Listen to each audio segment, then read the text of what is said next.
Il en a un à l'intérieur, dans le ventre. Je peux le sentir. Dans le ventre? Qu'est-ce que j'ai dans le ventre? Il n'est pas question qu'on l'abandonne. Je croyais que tu voulais pas que cette merde se propage. Qu'est-ce que j'ai dans le Écoutez, il ventre? y a sûrement un moyen. Essayez de le sauver. On n'a pas le temps. Je ne peux pas faire ça ici, le labo est hors service. Qu'est-ce que j'ai dans le ventre? J'arrange le coup. Dans la nuque. Il sentira rien, c'est la meilleure solution. J'ai quoi dans le ventre? Non, il doit y avoir une autre façon. Et si on le congelait? Vous allez me dire que j'ai dans le ventre? Tu as un monstre au fond de toi. L'avenir de l'humanité dont nous allons beaucoup parler dans ce journal dépend des progrès en matière de médecine. L'équipe du professeur Pierre Rabichon a implanté il y a 15 jours une puce électronique dans le ventre d'un homme.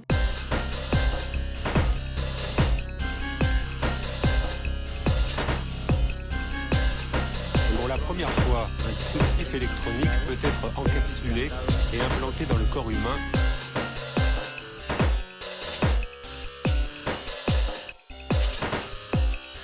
Attention, cet homme est porteur d'une puce électronique.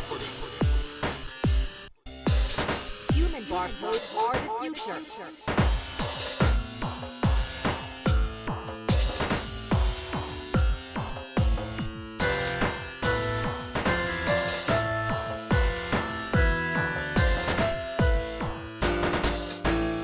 On peut aussi installer des lecteurs un peu partout dans la ville.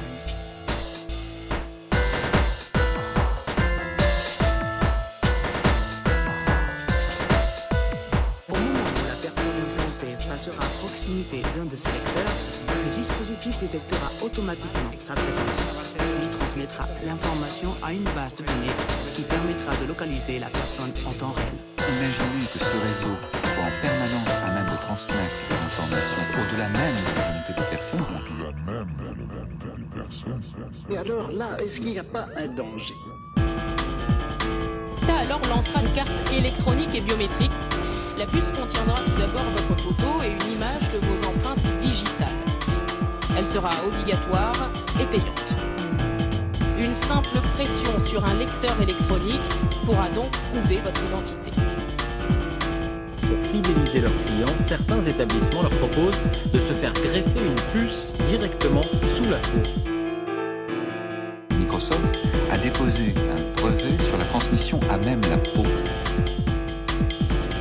Et donc nous aurons des objets qui communiqueront et l'un des éléments de cette communication sera le corps humain. Qu'est-ce que j'ai dans le ventre? Qu'est-ce que j'ai dans le ventre? A radio frequency ID tag by a company called Applied Digital. Verichip.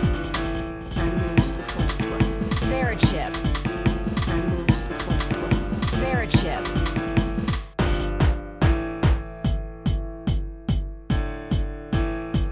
Sur le plan technique, on peut dire aussi que l'implant a été testé et c'est une réussite d'avoir combiné ces deux types d'électrodes. On essaie de nous faire croire toujours que la science est neutre. Mais la science n'est pas neutre. On ne cherche plus à comprendre le vivant, on cherche uniquement à le maîtriser. C'est-à-dire qu'on ne fait plus de la science, on fait de la technoscience. Ils étaient convaincus, c'était pas de la mauvaise foi, c'était qu'ils étaient convaincus qu'ils travaillaient pour le progrès. Et ça s'est arrêté quand? Ça s'est arrêté le jour où il y a eu Nuremberg, et où on a dit, le progrès, ça va bien, mais vous n'avez pas le droit, au nom du progrès, de dire que la dignité humaine, ça peut être oublié. La dignité humaine, c'est une valeur au-dessus du progrès.